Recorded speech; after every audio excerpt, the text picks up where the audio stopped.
I like to say I have a buzzword fly swatter. So when those buzzwords start buzzing, I just, come around and smack them. You did that to me. Like a few weeks back, I was writing up some copy for an episode, and I was going to call someone a rock star, and she's like, no! She took out that fly swatter, and no, don't say that. Don't do rock that. Star gives me like the heebie-jeebies now. 10 years ago, you could say, oh, we're looking for a marketing rock star. And everyone was like, oh my God, cool, I want that role. And now we're like, what do you mean? Just get to the point. So yeah, use that fly swatter as much as possible. 1000%. You totally nailed that. This episode of Inside the Process is powered by Trainual, the one app that organizes who does what and how. Check it out at trainual.com. Well, what is up, everybody? Welcome to another episode of Inside the Process, where we sit down with some of the brightest minds in the business to dig into all of their process secrets, their best practices, all the things to help you continuously level up and improve the work you're doing. I'm Mallory, a 10-year systems and ops veteran turned marketer, and I'm here with Shawn, the super awesome training and dev guy, better known around here as Mentor Shawn.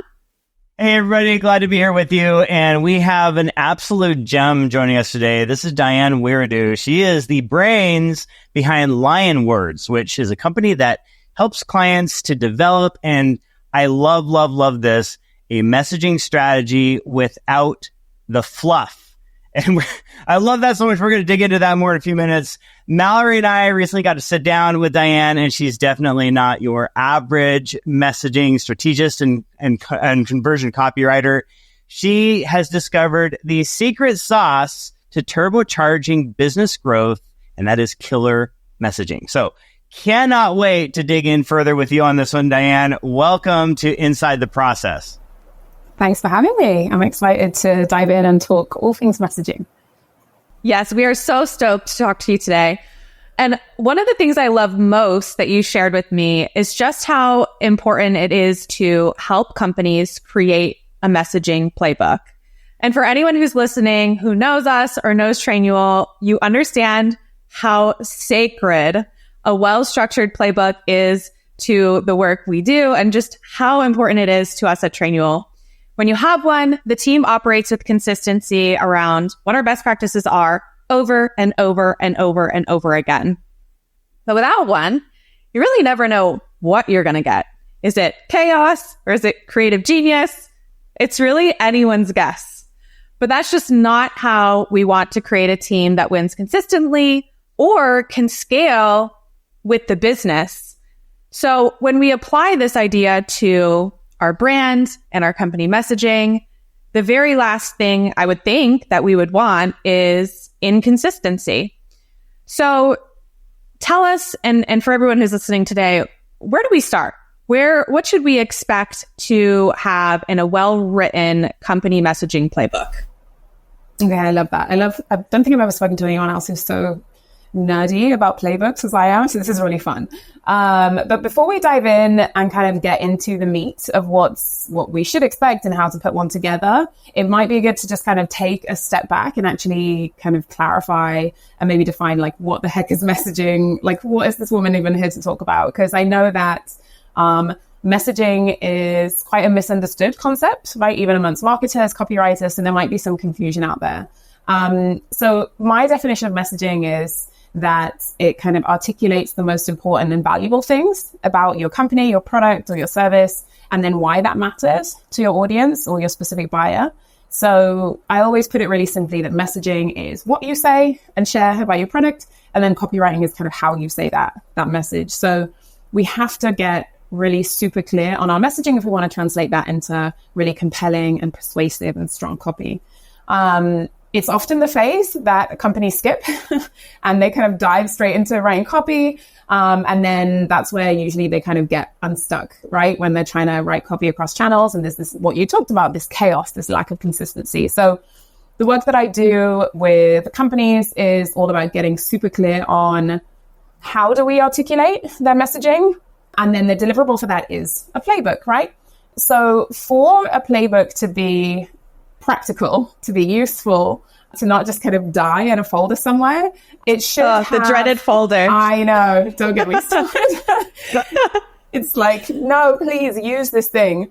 So yeah, if we want it to be this kind of practical practical guide, which it should be, then the way that I look at it is that a messaging playbook should have all of those key messages that anyone at the company needs to articulate succinctly, clearly what you're all about, who you help, the value you deliver, and why you're different and better than the competition usually, because that's also a conversation we need to be having too. So I like to think of messaging as like building blocks.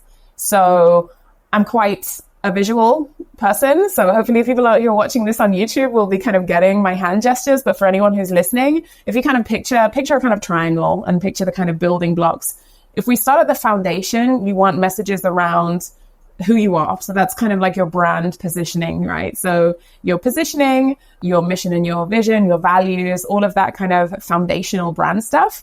And then you want messages around like, who do you serve? So what company type, the champion, buyer personas, context and use cases, key problems that you solve, because you also need to be talking about these problems in a consistent way, right? To resonate with those buyers.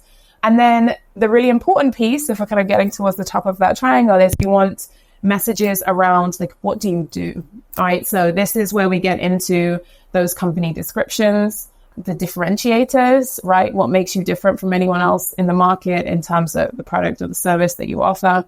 I always work on messaging pillars or themes because they really help companies simplify what they talk about, because usually convoluted like stuff is usually an issue. Like most companies aren't struggling with being too simple. They're usually struggling with like saying too much stuff or being too complicated. So we also look at pillars.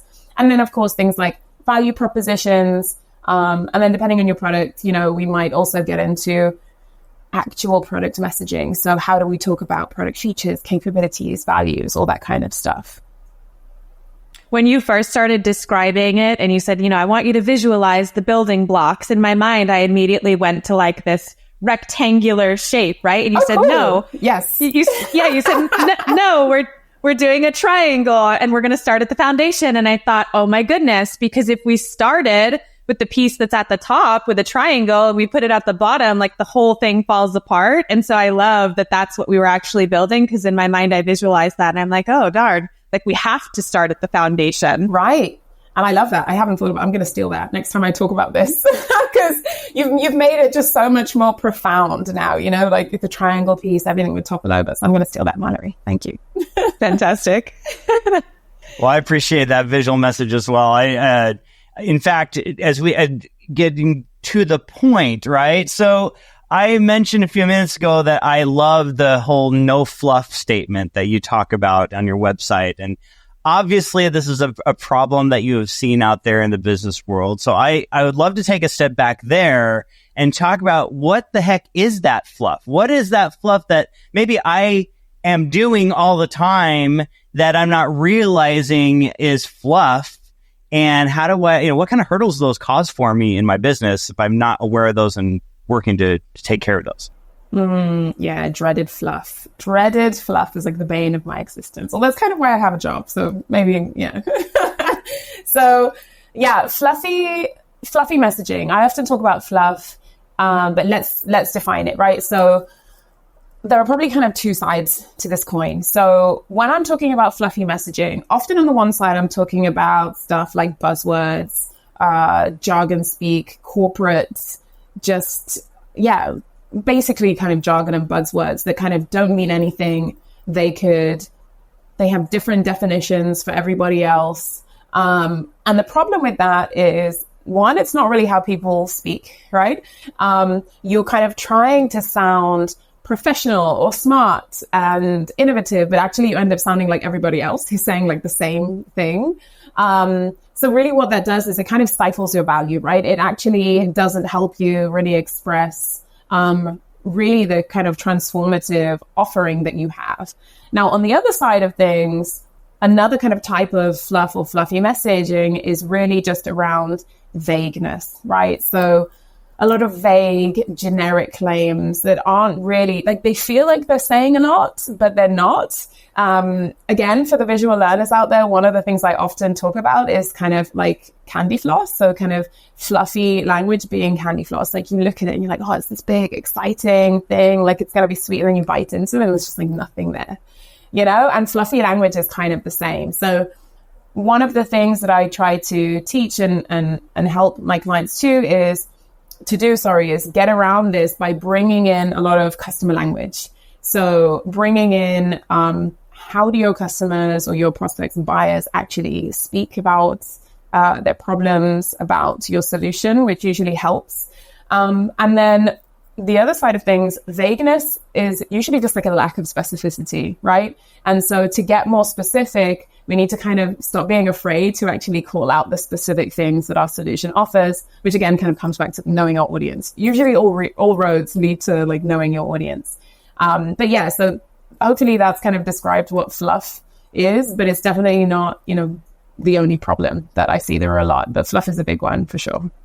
Yeah. Okay. So I'm going to come back in a few minutes here. We'll talk a little more about your audience, but I want to, this is a really great, I love the fluff concept. And you used the term candy floss, and it took me 2 seconds to realize, cotton candy, that's what we call it over in the States, right? Of course. I forgot about that. Yeah. For the US audience, it's cotton candy, but in the UK and maybe Australia, I'm not sure else, like we call it candy floss. So yeah, cotton candy. Well, and it's a fascinating thing too, because it gets down to sometimes, or when the fluff that you were talking about a few moments ago, when we are using words and messages that mean certain things for us, and we are transmitting them to someone else, the way they may be receiving them is different. And if we are not really conscious of that and developing that type of skill, we risk pumping out all these messages that we think are fantastic that are not being received on the other end of that, right? Yeah, 100%. I think, you've touched on, obviously, this was a great metaphor, actually. I'm kind of glad I used the kind of the British term there. So, this is just one example. I'm not even going to get into kind of localizing for different markets because of a whole different kettle of fish. Like my background before working on messaging, I worked in the translation industry. And so like localizing for different markets is also a whole beast that people need to kind of factor in. Yeah, but even just, speaking the language of your audience and making sure that what you say resonates with them is so key. Like I talk often about this concept of message market fit. So, whenever you're building a product or you're building a service, a business, whatever stage you're at, you're always trying to find product market fit. So, do we have traction? Is our product valuable? And then companies often forget that the next stage, or actually it's more like a flywheel really between them, is like, okay, product market fit, but then you need to have a message market fit. Because you can have the best product in the entire world, but if you're talking about it in a way that doesn't resonate, that doesn't make sense, like your business will die, right? And so really making sure that you kind of push through that ceiling is often about like, how do we explain the value? How do we articulate it in a way that will resonate with customers? So yeah, finding message market fits and using the right language and the right concepts and themes is just as key as having an awesome product, really. Awesome. I like to say I have a buzzword fly swatter.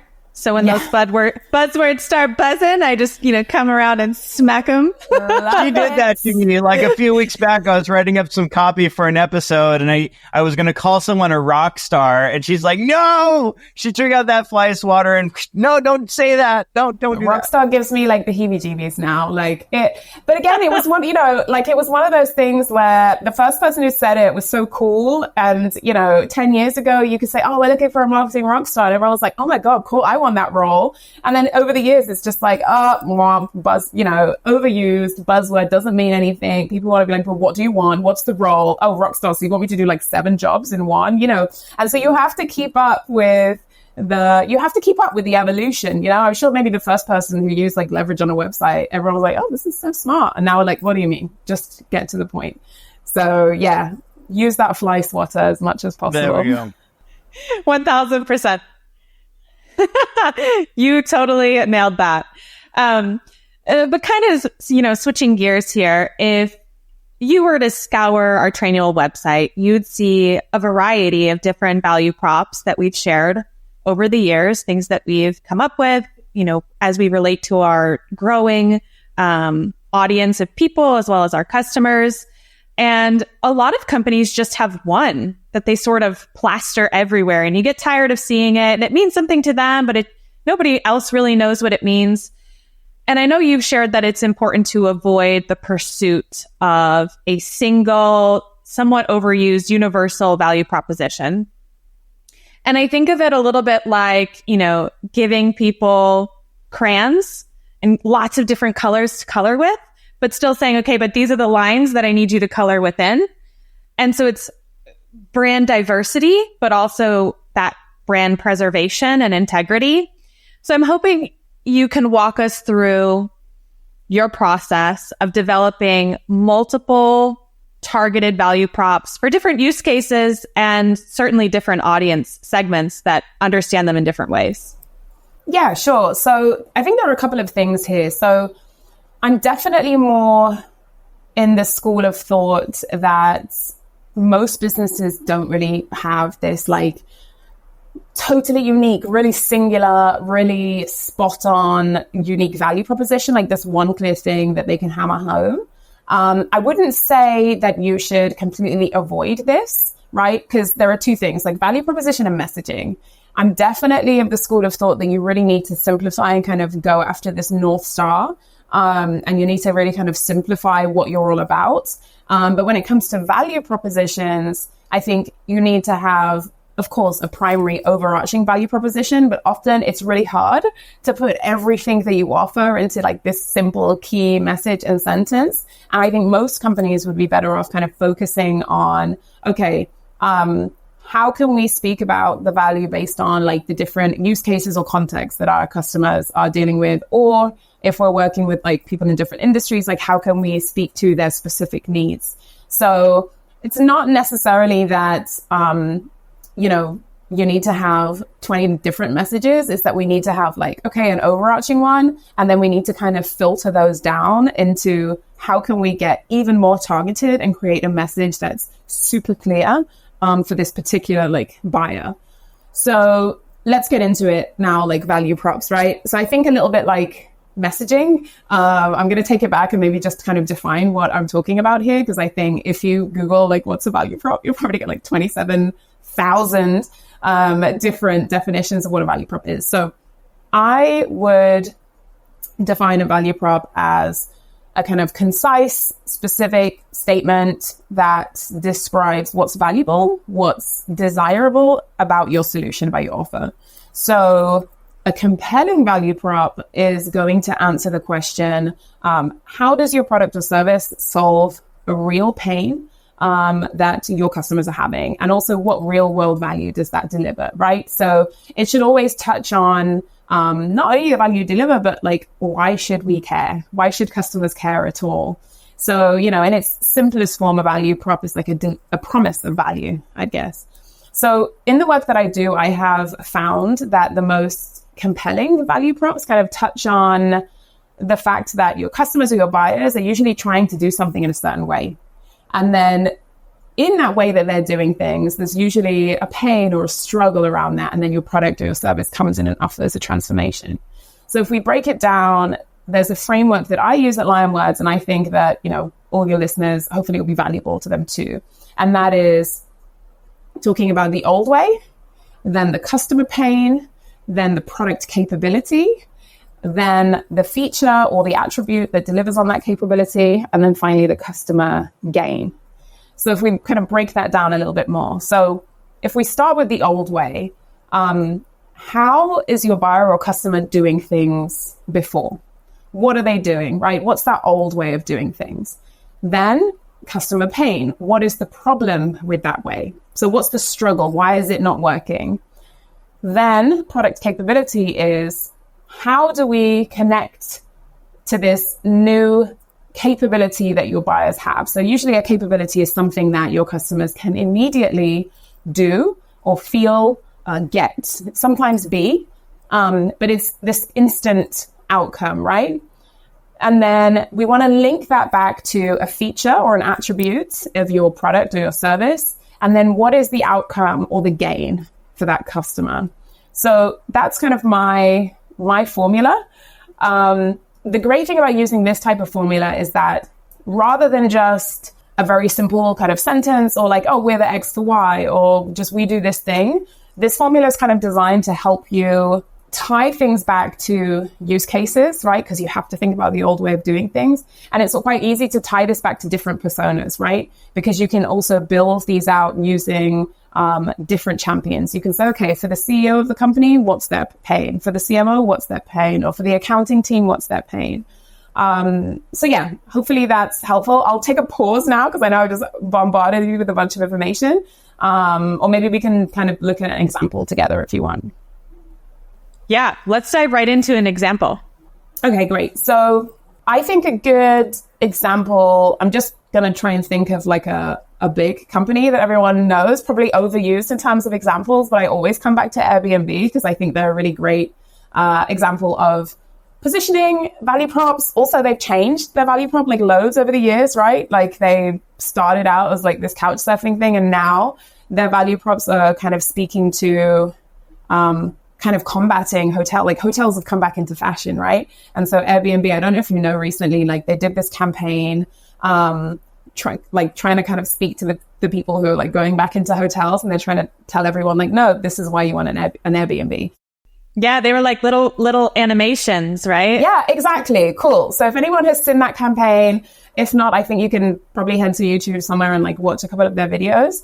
So those are really great examples of value propositions that speak to the context, the struggle, the old way, the feature, and kind of the outcome. So if we kind of break one down, there was one that was kind of talking about travelers who are trying to experience like living like a local, right? So that's the old way. Like that's what you're actually trying to do, the context. So you're trying to live this, like experience this authentic way of traveling, but the hotels are usually in like the tourist trap part of the city, right? So then now you can, if you use this little phrase, like now you can, I can't remember who first taught me this as like a methodology. It might have been Joanna Weber, but it's a brilliant like little linking sentence when you're trying to find like the capability of what you can do now. So travelers trying to experience living like a local, but all the hotels are in these like touristy parts of the city. That's not how you want to live. But with Airbnb, now you can have an authentic, like local experience thanks to, so what's the feature? What's the attribute of an Airbnb? Well, it's the fact that they have accommodation in local, less touristy neighborhoods. And then what's the customer gain? Like, what's the outcome? Well, the traveler can like immerse themselves basically in like local culture and live like a local. So if you kind of break that down, their value prop is super clear. And that value prop is like for one particular audience, right? And they have value props for all others. I think they did a campaign as well for families traveling with kids.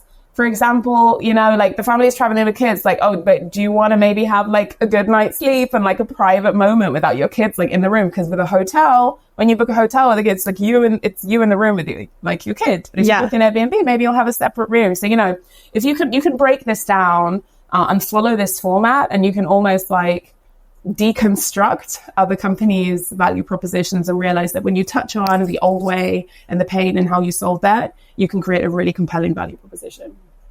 I think the one that I actually saw was on the flip side of that, where the couple was like lounging by the pool. It's serene, it's quiet. Then out of nowhere, like all these kids just come and like jump in the hotel pool. Yeah, exactly. And they were that like, was another one. Like you're trying again, and this is brilliant because like we're already just like this one company has this offering, but they have all these super crystal clear value props, because that value prop there is like, okay, you're on a holiday and what you're trying to do like is trying to get away from your kids. You're having like this child-free holiday, but then you book a hotel and what happens is you're surrounded by kids. So if actually you booked an Airbnb, then you could have this like quiet, you know, blah, blah, blah, etc. I'm not going to, also I should be like sponsored by them. I've been speaking about them for like 5 minutes. Airbnb, if you want to sponsor me, hit me up. That's hilarious. No, that spoke to me. That was a commercial Monica and I, my wife and I, we saw that. We're like, yeah, that worked. They did it. They nailed it. Although the only flaw with that one is like there are adult only hotels. So in my mind, I'm like, okay, but yeah, you've got villas, all that kind of stuff. See, and I didn't even know that. So poor marketing and messaging on their part.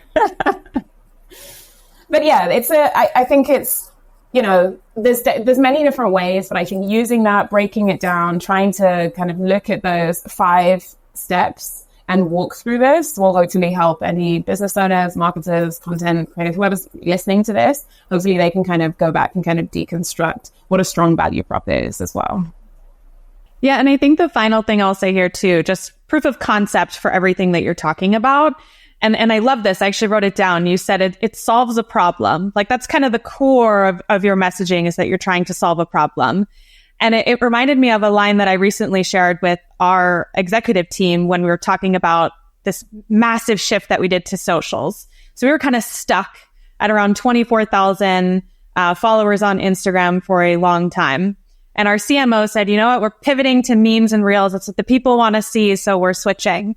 But it wasn't like we're just going to create this nonsense. It's going to totally ruin our brand and make no sense. And now we're just a funny follow. And so the line that I specifically shared was that we are not just a funny follow. We now have 60,000 followers on IG, which we had massive growth in the last year. And I ended it with, we are relating to people whose problems we can solve. Every meme has an undertone, a purpose, a message. Every reel has a message. And it's, I relate to that because that's a problem I understand. And, hey, it looks like Trainual actually solves that problem. And so it's humor with purpose. And so I really just think that's like great proof of concept for everything that you're talking about. Yeah, I love that. And I mean, that's the thing. I mean, even right there, you're talking a little bit more about content, right? And so content strategy, again, it's like a whole other beast, right? Because it's like you want to have some content that educates, some that entertains, some that whatever, but it all still has to come back kind of under this umbrella of like, what are we all about? What do we do? What's the key thing that we do? And even though honestly, I don't touch content like a barge pole, it's just not my thing at all. Like there are brilliant content people out there who you could get on the podcast to talk about content, but often when you're struggling, like, what should we put out? What should we talk about? Like, it might be that you're not clear on your positioning in the market in the first place. Because when you have strong positioning, strong point of view, we know how we deliver a certain, we know the value we deliver, who for specifically, what they're struggling with. Then all of that other stuff, everything that you can talk about everywhere, it just becomes easier as well, And so they're not hand in hand, but doing this work up front of figuring out, like, what is our core messaging, it does trickle out and have this effect that kind of makes everything else easier. But yeah, don't ask me to do anything related to content. Well, this like finally focuses right down on the audience. I want to talk about the audience real quick. Yes. This has been fun for me. I'm a trainer, I'm an instructional designer, and the parallels between what we've already talked about and where we're getting to here are just perfect. So you've mentioned something several times today, and that is, you need to find out what people care about, right? The value, again, the value, what people care about. So when it comes down to it, this is hard. This is hard to do, to find out what the people you're targeting, what do they actually care about? Yeah. So you have to kind of develop these like psychic superpowers, to figure out exactly what is going on inside your head, so I can help you to see how what I've got is going to fit that need. So what are the steps that you coach your clients, the steps that you take yourself to really get to know your audience? Yeah, well, first buy a crystal ball, of course. Yeah. Buy a crystal ball. Our favorite too. Hover over it, and then, when you're messing. No, because it's like you talked about this magic wand. Knowing your audience is the foundation of like strong messaging.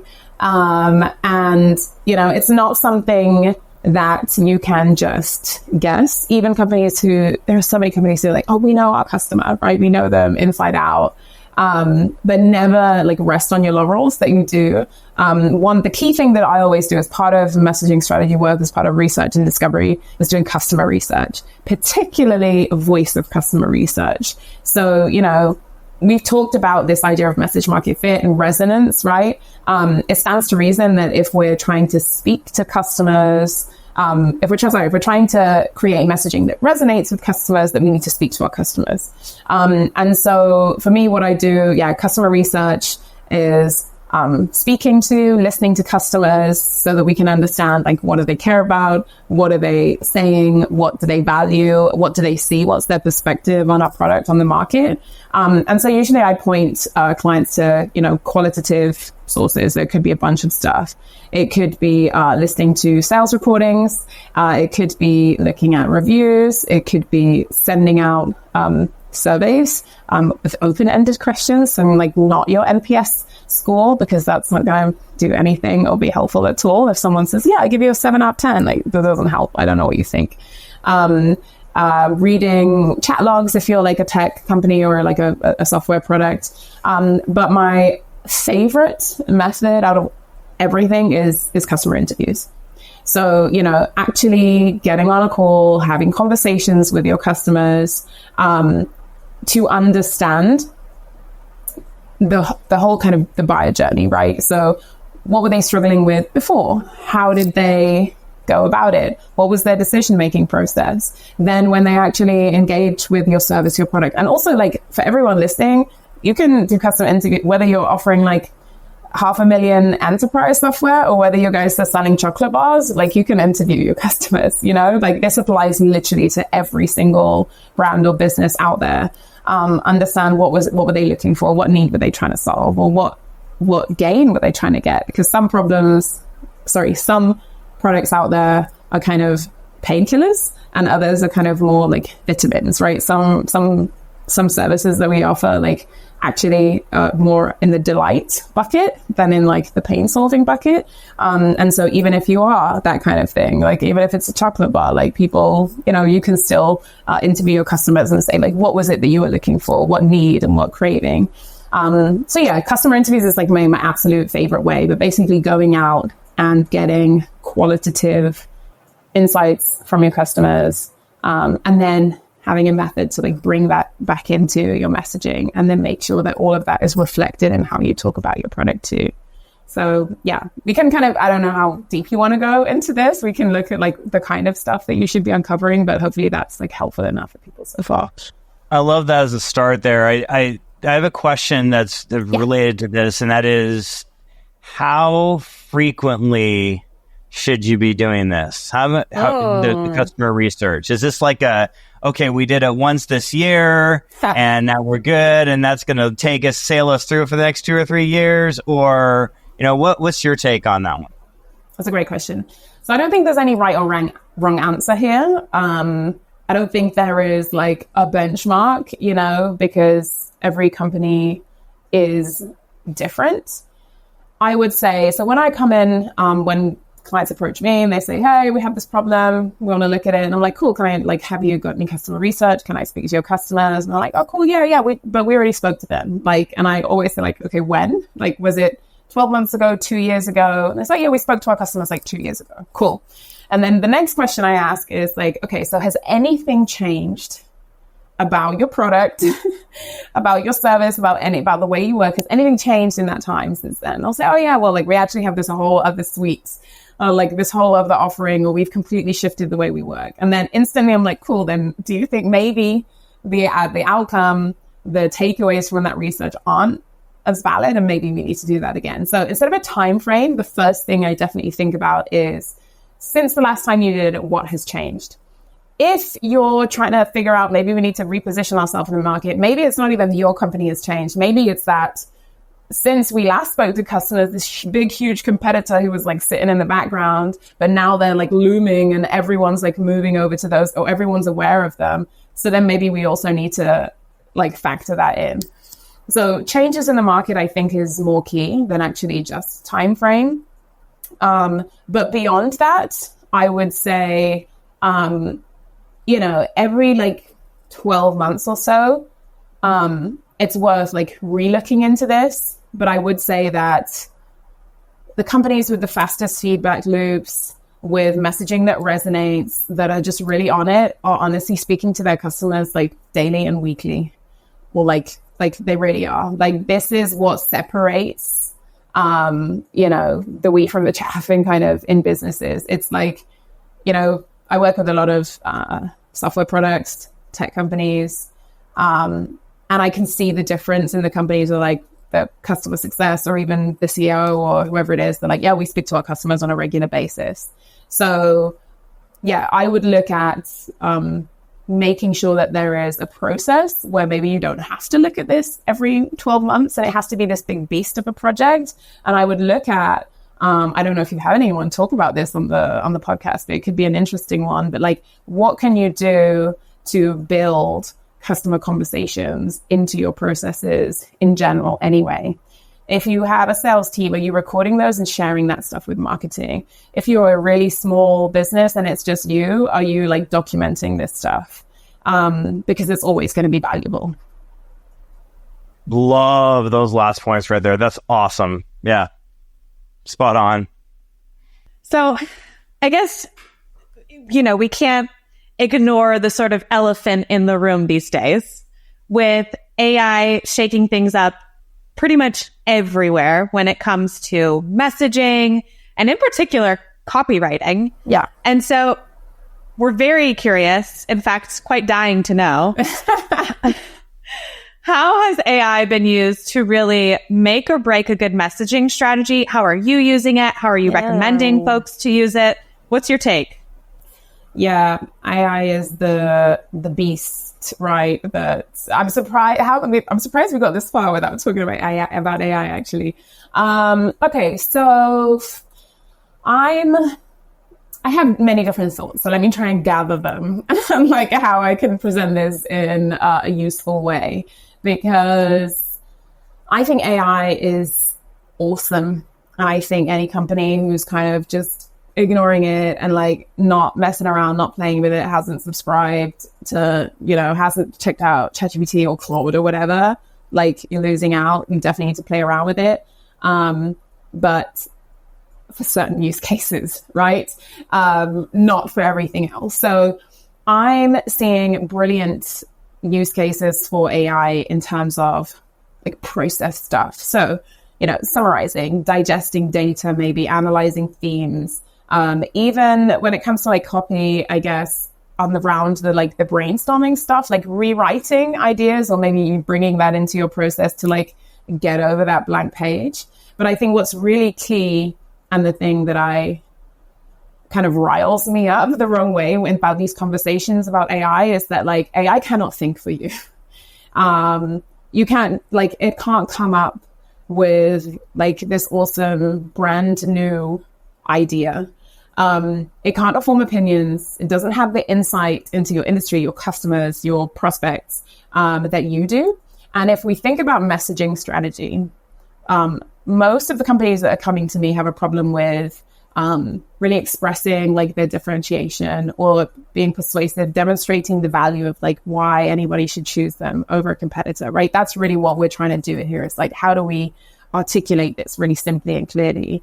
Why would you want to use an AI engine that is basically like filled with all this like generic data out there to like fuel your unique messaging strategy? It doesn't make any sense.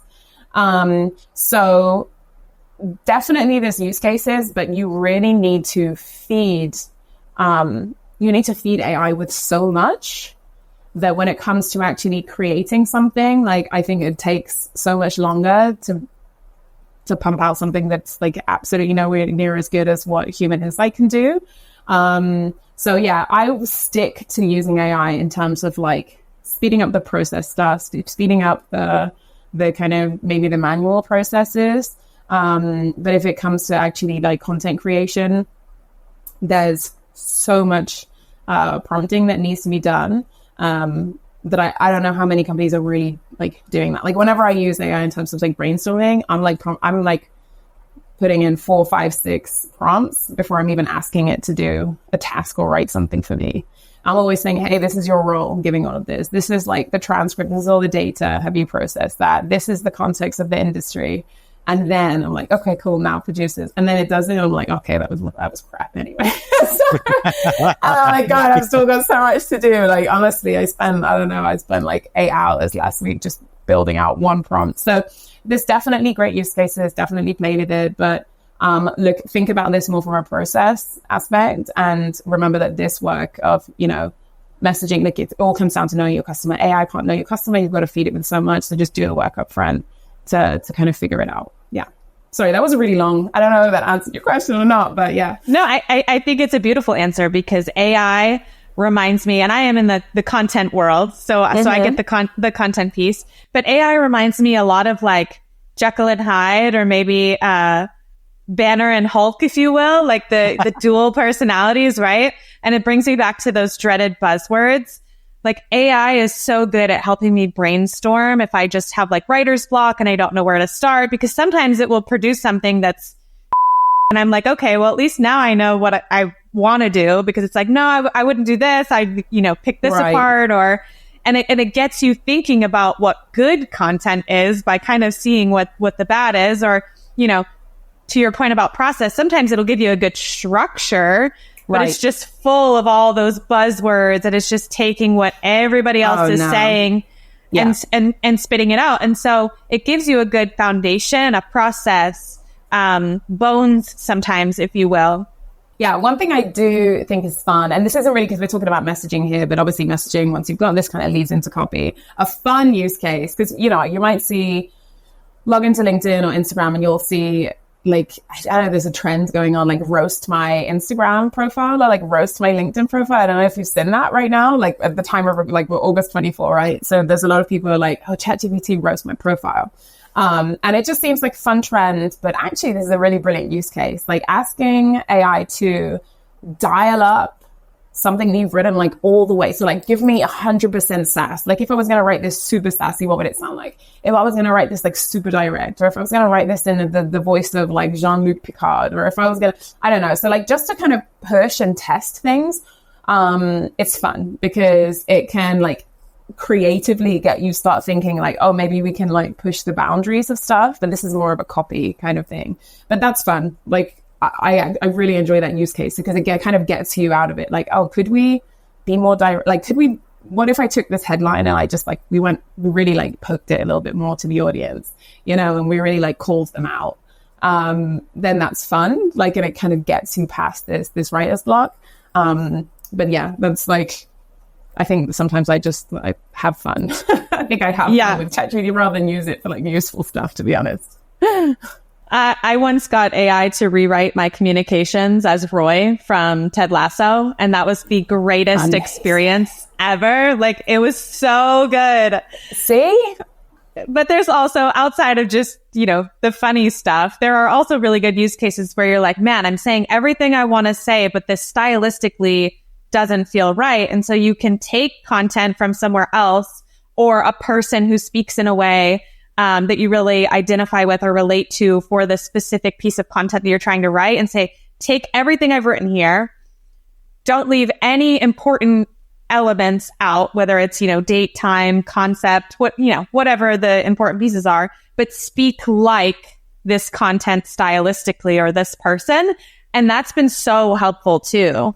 Yeah, basically tread with caution on any like a creation and like actual output. But if you are going to do that, there are key things that you need to prompt. You need to really prompt like role, who you are, who it's for, understanding all of those aspects. You need to prompt with like real language and like getting customer insights. But then in terms of like output, you also need to prompt not only with templates, but also examples, like examples of what to do, what not to do to follow frameworks. Otherwise, it's just going to pull like something that it's found on the internet somewhere, like with zero credit as well. I think also like I haven't even got to the plagiarism kind of aspect of this, which I think is like also a whole kind of minefield. But yeah, there's definite use cases, but yeah, just like it's not transforming my process here, I think, with messaging and positioning yet. But it's a cool tool to play with for sure. Yeah, the key that I've come back to time and time again now with AI is that it can help me with tone. It can help me kind of with structure, like Mallory was saying earlier. But if the voice that you output isn't your own and isn't what your company messaging should be about, and again, it's not audience centered, then that's the thing that it just cannot duplicate for you, that it cannot create for you, is your own voice, what needs to be heard by the ears or the eyes of your customers. So Yeah. And I mean, I'd even argue that structure, yes and no. One thing I talk about, I think a little bit less nowadays, but I've talked about quite a lot before, is like messaging hierarchy. So if we kind of think about, let's think about like a homepage of your website, like messaging hierarchy in that context is like, how do we get people from like A to B? So what messages does someone need to see or read to move them from like landing on your page to the end? Now, if you said, hey, ChatGPT or Claude, like write me a website, like it's just going to think, okay, well, what's the most average, generic, most used structure of a website? But hasn't applied to anything of like, what messages have your prospects seen before they land on your website? What do they know? What kind of stage of awareness are they at? So if we consider like Eugene Schwartz's like 5 stages of awareness, from like unaware to like pain and problem aware to solution aware, that also affects like the hierarchy and the structure of your page. How much trust they have in your industry. So certain industries are super risk averse. So they might need much more social proof, much more testimonials. There might be another one that's like, okay, yeah, well, it's Coca-Cola. Like, I know who you are. So just put the buy button on the top, right? So there is so much, like, even with structure, maybe it can help you structure things, but just take a step back and think like, well, what is it taking into consideration when it's creating this for me? So yeah, I'm gone like full anti-AI now. I started like, it's useful. I'm like, no, don't use it for anything. Just use it to like write your stuff in the voice of like Yoda. That's it. Yeah. I love it. No, we're going to have so many other talks about AI in the future too. It's going to be awesome. So appreciate your insights there. I want to switch gears real quick here. And I mean, we've talked about some amazing things that you've shared, some amazing tips and tricks here for us. I'm a trainer. Again, I mentioned that before. I'm always looking at this like, okay, how do we teach this now? So what's your process for educating your clients about these things? How do you approach that in a way that is, that's relatable, and that I can actually take this and have actionable steps I can put into play? Yeah. So I'm definitely not a teacher. I would say that I am much more of like a facilitator, but I would say that there's no better teaching tool for this kind of stuff than doing, right? So actually trying to do something. So in this case, when it comes to, creating messaging, applying that, the easiest or kind of the best moment is like, okay, well, try it, like test it out and see what you create. I think also in terms of process, this is why it's important for me that everybody is involved in the process of like creating messaging. So when I work with companies, I make sure that like the CEO or the business owner is there, marketing is there, customer success is there. Like messaging isn't just a marketing activity. Like it's not just like, a copywriter can just like, okay, you guys figure out our messaging strategy because it really affects everybody. And so the way that I approach this, again, like personally, is I kind of get everybody in the room. I don't think we should just be handed a playbook by someone externally. Like I try to involve everyone in the process, because otherwise you'll get it and you're like, okay, now what do we do? So you definitely need some key stakeholders involved in this, like in kind of figuring this out, and like the customer research and looking at the insights and like, what are we piecing together here? Because being part of that process makes it a lot easier to then go and implement that like across the business or across the organization. So, I execute, but I also kind of facilitate that process. So I think that also removes this idea of like, cool, I did this thing for you, and then now I have to teach you it. Because I tried to enable everybody as we're going through this process to like, cool, you saw how we built this together. You've got some of the insights, and now you can kind of help everybody kind of run with it. But yeah, so teaching, I probably would, again, maybe this is like a semantic thing, but I wouldn't really I'd look at this more of like implementation. So how can you actually go and like implement this thing that we did? And I'd probably say that there are, I guess, like two important things when it comes to implementing a messaging strategy. So one, having clear guidelines and frameworks that you can follow. So that comes back to the playbook, like having something that is super clear that anybody can look at and follow. And then the other key part of implementation, I think, is getting feedback, right? So actually doing something and getting feedback from someone so that you're like, okay, I've done it. We got some feedback. I know what was wrong. I know what was right. I know where I pushed it too far. So yeah, the first step, is just making sure that the playbook is as useful and as practical as possible.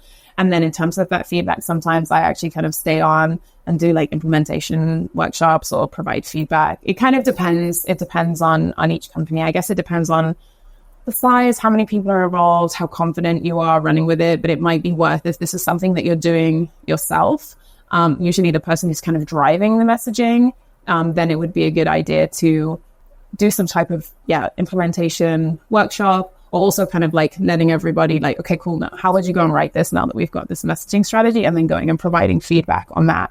I think that that's key. I don't know. What do you think, Shawn? I love that. Yeah. I'm the biggest fan of doing with consistent feedback, you do guiding side on the side. I love the facilitative way of training. So love that. Yeah. Well, we're out of time today, but our audience is all about the results when it comes to process. And so I think I would be doing everybody a disservice if I didn't at least drop this question. You can give us the TLDR on it. But are there any ways that people should really focus on understanding if their messaging strategy is working when it comes to, the quote unquote, we'll use the buzzword metrics, right? Are there any feedback loops, little metrics that you track or that you swear by that can really show if your messaging strategy is working or if you've got to go back to the drawing board? Yeah, I think that's a great point. So messaging isn't created in isolation. So you can do all of this work, but, you can do your best, but the real test is going to be getting feedback from prospects in the market. So in terms of feedback loops, for more kind of sales-led organizations, I guess, putting those insights and putting that messaging straight into kind of calls and sales decks and getting live feedback is pretty brilliant. Like sometimes I've been working on a messaging project with a client. They've got an event or they've got a conference coming up, and I'm like, cool, go and say this stuff and like feed that back, because that's like an instant feedback loop. But the majority of the time, messaging work is going to be then feeding into all of your marketing assets, right? So one of the biggest things that I work on is like, cool, let's update the website, let's update the homepage. It's one of the most impactful places to see if messaging is landing. And so in terms of like testing that, or like seeing that, I guess you kind of want to test it the same way that you would, test and measure any of your marketing efforts. From one side, resonance is a really big thing. So getting qualitative feedback, a little bit harder, but you can do things like message testing. So message testing with ideal buyers, prospects. So there are tools out there to kind of put your page in front of people, ask actual qualitative insights, looking into things like clarity, interest, understanding, all of that kind of stuff. And then like the usual metrics, things like, engagement. What's important when you're looking at metrics and KPIs is obviously that you kind of set those in the beginning, right? Like before the beginning of any project, like what was the problem?